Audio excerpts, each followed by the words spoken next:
Hello, darling. Let's talk about two rather grand ideas, shall we? Law and metaphysics. They sound terribly serious, I know, like subjects for dusty old professors in tweed jackets, but they are actually quite simple at their core. Think of law as the set of rules we all agree to follow so we don't end up bumping into each other all the time. It's the traffic lights of life, telling us when to go, when to stop, and how to navigate our way through society without causing a dreadful pile-up. Laws are the agreements that keep our shared world humming along, hopefully with a bit of grace and fairness. They are the practical, everyday instructions for getting on together. Now, metaphysics is something a little more ethereal. It's like looking up at the stars on a clear, dark night and wondering what it's all about. It doesn't ask how to cross the street, but why the street is there at all. It asks the big, dreamy questions. What is real? What does it mean to exist? Is there a grand design to everything, or are we all just improvising? Metaphysics is the philosophical curiosity that prods at the very fabric of our reality. It's the part of us that isn't satisfied with just knowing the rules of the game. It wants to understand the nature of the game itself, and perhaps even meet the game maker. So, you see, one is wonderfully practical, and the other is beautifully abstract. Law is concerned with the what and the how, what we must do and how we must do it. It's about contracts, property, and keeping the peace. Metaphysics, on the other hand, is all about the why. Why does anything exist? Why do we feel a sense of right and wrong? Why should a rule have any power over us at all? It's the deep, quiet sigh after you've read all the instructions and are left to ponder the meaning of it all. It's the poetry to law's prose. At first glance, these two seem worlds apart, don't they? One is found in heavy, leather-bound books in a courtroom, the other in whispered conversations under a moonlit sky. But I want to invite you on a little journey with me. Let's explore the secret, shimmering threads that connect the mundane rules of our world to the most profound questions about the universe. You might be surprised to find that the judge's gavel and the philosopher's gaze are not so different. They are both, in their own unique ways, searching for a kind of truth, a kind of order in this mad, marvelous existence of ours. Humans, my dear, are creatures of habit and community. We aren't lone wolves howling at the moon in isolation. We gather. We build villages, towns, and sprawling cities. And the moment you have more than one person in a room, you need an agreement. Who gets the last biscuit? Who has to do the washing up? On a grander scale, these simple agreements become laws. We create them because we have a deep, instinctual craving for predictability and safety. We want to know that when we go to sleep, the world will be much the same when we wake up. Laws are the comforting fences we build around our lives. Think of society as a grand, complicated dance. Without any rules, dancers would be crashing into one another, tripping over feet, and the whole performance would descend into chaos. There would be no rhythm, no harmony, no beauty. Laws are the choreography for this dance of civilization. They tell us the steps, guide our movements, and ensure that we can all move together with a sense of shared purpose. They provide the structure that allows for freedom, funnily enough. When you know where the boundaries are, you are free to dance as wildly as you like within them, knowing you are safe. This need for order is also about fairness. We have an innate sense, however faint at times, that things should be balanced. If someone takes something, they should perhaps give something back. If someone causes harm, there should be a consequence. Laws are our attempt to make this sense of fairness tangible, to write it down and make it real for everyone. They are our collective effort to say, this is what we as a group believe is right. It's a promise we make to each other. We will try to be just, we will try to be equitable, and we will hold each other to that promise. So we don't just make laws to control people, though it can sometimes feel that way. We make them out of a profound psychological need. We crave structure in a universe that can often feel random and vast. We seek protection from our own worst impulses and from the potential harms of others. Laws are the walls of the home we build together, designed to keep us warm, dry, and secure. They are the manifestation of our hope that we can create a small pocket of predictable order in an endlessly mysterious cosmos. They are, in essence, a human invention to make life bearable and hopefully beautiful. Now here is where things get a little tricky, a little more interesting. What gives a law its power? Is it just the ink on the paper, or the stern-looking person in a wig who announces it? You can write, "Everyone must hop on one foot on Tuesdays," on a very official-looking scroll. But if no one believes in it or follows it, is it truly a law? It's just a silly sentence, isn't it? A law seems to need something more than just its physical form. It requires a kind of collective belief, a shared agreement that this rule has authority over us. It needs a ghost in its machine. This is a question that teases at the edges of our understanding. A law's reality is not like the reality of a table or a chair. You can't touch it or weigh it. Its power is invisible, woven from the threads of trust, fear, and acceptance within a society. We obey the traffic light not because the red light itself has physical power to stop our car, but because we believe in the system it represents. We accept its authority. This collective belief is the magic ingredient that turns mere words into a governing force, a force that can shape cities, lives, and destinies. So, what happens when that belief fades? History is filled with examples of laws that simply dissolved because people stopped believing in them. They became relics, empty shells that no longer held any power. This tells us that the realness of a law is fragile.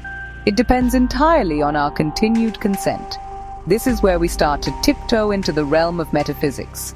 We are forced to ask, what is this invisible thing called authority? Where does it come from? Is it something we create entirely ourselves? Or are we tapping into a deeper, more fundamental principle of order? The law, then, is a fascinating paradox. It is a human construction, a set of rules we invent for practical reasons. Yet for it to work, we must treat it as if it were something more, as if it had an independent existence and a right to command us. We must grant it a reality beyond the paper it's printed on. We must all agree to see the ghost in the machine. And this act of collective belief, of granting reality to an abstract idea, is a profoundly metaphysical act that we perform every single day without even thinking about it. Let's wander a little further into the misty gardens of metaphysics, shall we? Don't be alarmed, it's less complicated than it sounds. At its heart, metaphysics is simply the art of asking the most fundamental questions you can imagine. It is the brave and curious part of the human spirit that looks at the world and asks, is this all there is? It is the search for the ultimate nature of reality, existence, and meaning. It's about looking past the obvious, the tangible, and trying to understand the underlying principles that govern everything. Metaphysics grapples with enormous concepts. For instance, it asks about existence itself. Why is there something rather than nothing? What does it mean for something to be? Does a thought exist in the same way a rock exists? It also explores the nature of reality. Is the world we perceive with our five senses the only reality? Or is there another layer, an unseen dimension, a spiritual realm? It questions whether our lives have an inherent purpose, or if we are the ones who must create meaning for ourselves in a universe that is silent on the matter. Think of it this way. Science can tell you the chemical composition of a teardrop. It can explain the biological processes that cause it to fall from your eye. But science cannot tell you why you feel sorrow or joy. Metaphysics is what steps in to explore the nature of that feeling, the meaning of that sorrow, the reality of that joy. It dares to ask questions that have no easy answers, questions that can't be put into a test tube or solved with an equation. It is the philosophy of wonder. And crucially for our conversation, metaphysics is deeply concerned with abstract concepts like justice, goodness, and truth. Are these things real? Do they exist independently of human minds, like mathematical principles waiting to be discovered? Or are they simply social conventions, ideas we've invented for our own convenience? When we say something is unjust, are we appealing to a universal, cosmic standard of fairness? Or are we just expressing our personal or cultural disapproval? These are the deep, swirling questions at the heart of metaphysics. Now, my darlings, let's bring our two grand subjects together. Here is the beautiful connection. Law is the attempt to build a just society, and metaphysics is the quest to understand what just even means. Every single law, from a parking ticket to a declaration of human rights, is built upon a foundation of metaphysical assumptions. We don't often see this foundation, but it's there, holding everything up. It is the unseen blueprint that informs the entire structure of our legal systems. Consider the simple idea that a person is innocent until proven guilty. This isn't just a practical rule. It's a profound metaphysical statement. It assumes that a person has an inherent right to freedom and dignity, that their default state is one of innocence. It places the burden of proof on the accuser, reflecting a deep belief about the nature of humanity and liberty. This is not a rule we discovered in nature. It is a principle we chose, based on a philosophical belief about what it means to be a person and how a just society ought to treat its members. Furthermore, both law and metaphysics are obsessed with the search for truth and order. A courtroom trial is, in essence, a highly structured quest for truth. Lawyers present evidence, witnesses give testimony, and a judge or jury tries to piece together what really happened. They are trying to reconstruct a piece of reality. Similarly, a metaphysician sifts through arguments and ideas, trying to discern the true nature of existence. Both disciplines believe that there is a truth to be found and that with the right methods, be they legal procedure or philosophical reasoning, we can get closer to it. This shared quest forces us to confront the same fundamental questions. What is fairness? What is responsibility? What is the nature of a right? When a legal system talks about natural law, it is explicitly invoking metaphysics. It is suggesting that there are universal moral laws that are inherent in the fabric of the universe, laws that are not made by humans but are discovered by them. This idea directly connects the rules on our books to the grand cosmic order that metaphysics seeks to understand. The law, in this sense, becomes an echo of the universe itself. History, darling, is a marvelous tapestry. And if we look closely, we can see these threads of law and metaphysics woven together since the very beginning. Let's take a little trip back in time. Consider the Code of Hammurabi from ancient Babylon, one of the oldest legal codes we know of. It wasn't just a list of rules handed down by a king.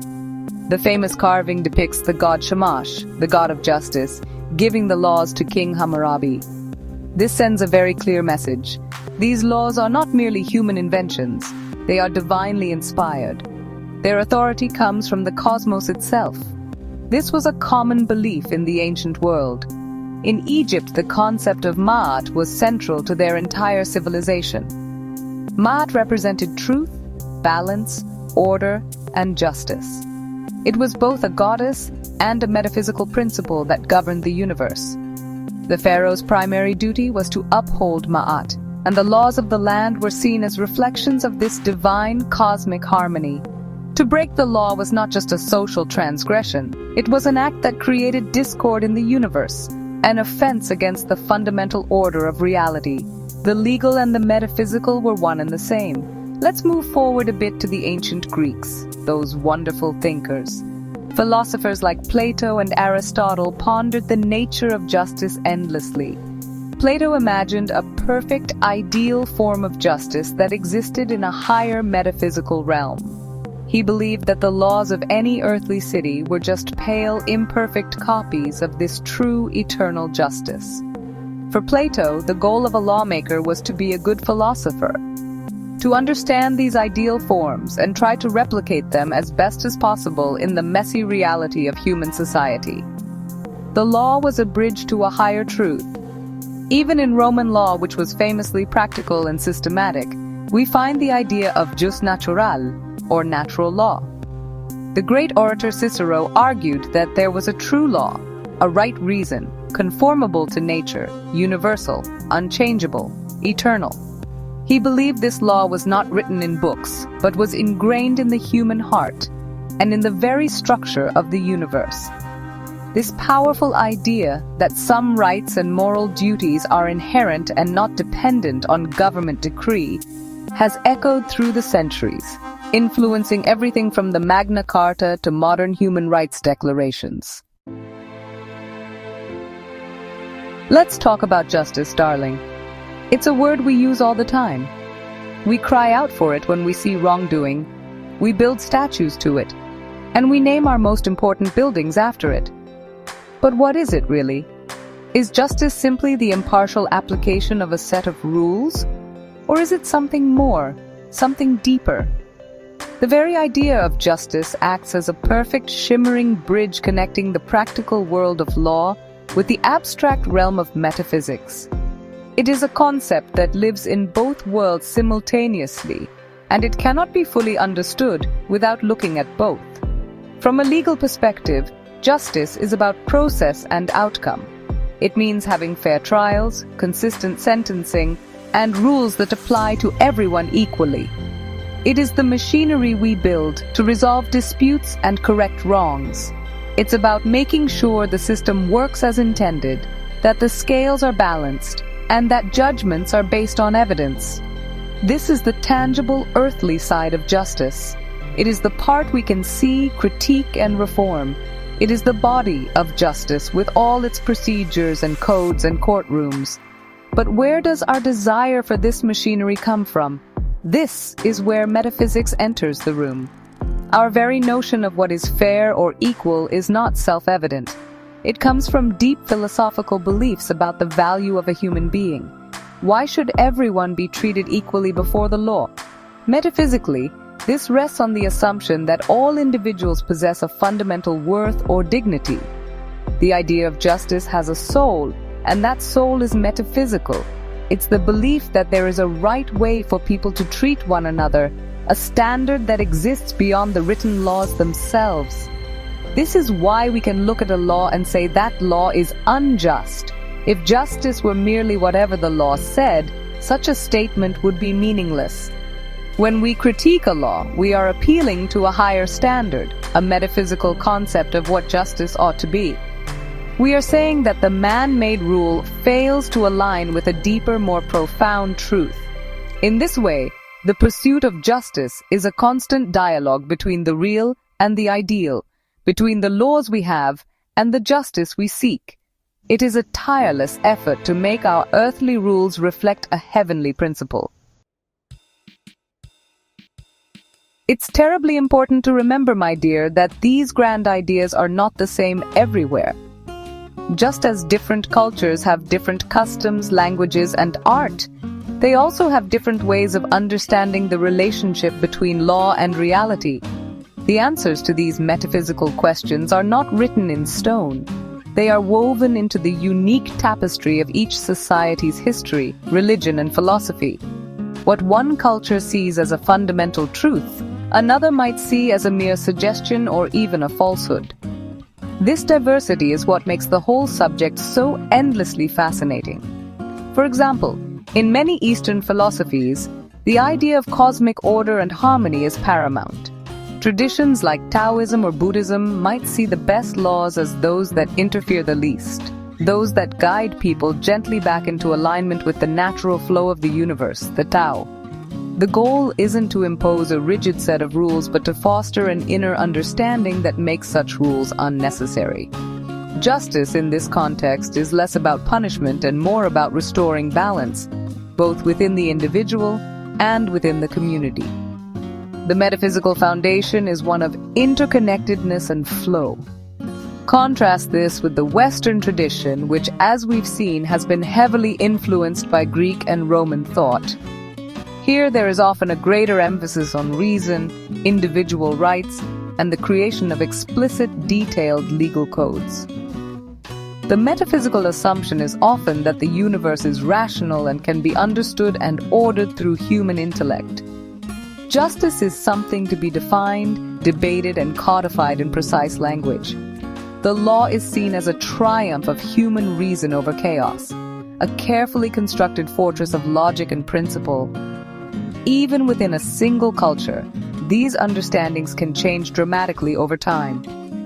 The medieval European view of law as a direct expression of God's will is quite different from the modern secular view, which often sees law as a social contract among free and equal citizens. The metaphysical underpinnings have shifted from divine command to human agreement. This shows that our legal systems are not static. They are living things, constantly evolving as our philosophical beliefs about reality, meaning, and human nature change with them. Each era renegotiates its own understanding of truth. And so, here we are at the end of our little stroll. But really, it's just the beginning, isn't it? We have seen how the most practical rules of our society are tethered to the most profound questions we can ask. The law is not just a set of instructions. It is a mirror reflecting our deepest beliefs about the nature of reality itself. And like any good mirror, it prompts us to look closer, to question what we see, and to wonder about the image it reflects back at us.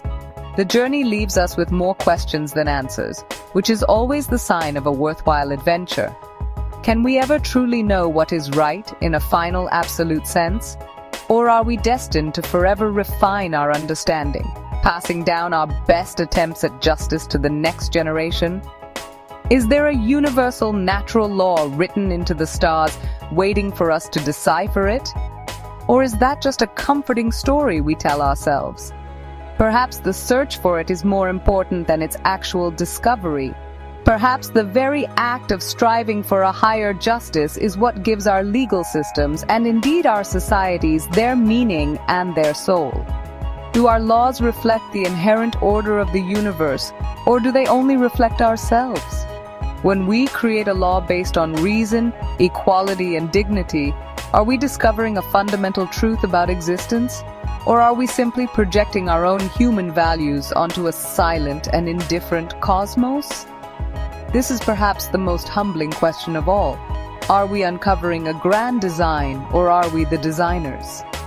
The answer, I suspect, is somewhere in the beautiful, mysterious space between the two. So the next time you stop at a red light, or read about a new law, or feel a surge of indignation at some injustice, take a moment. Allow yourself to ponder the ghost in the machine. Think about the invisible web of belief that holds it all together. Ask yourself the big, dreamy questions. In doing so, you are participating in the ancient, noble human quest for both order and meaning, for both law and metaphysics. You are looking into the mirror of our own making and asking not just what the rules are, but what it all means. And that, my darling, is a truly fabulous thing to do.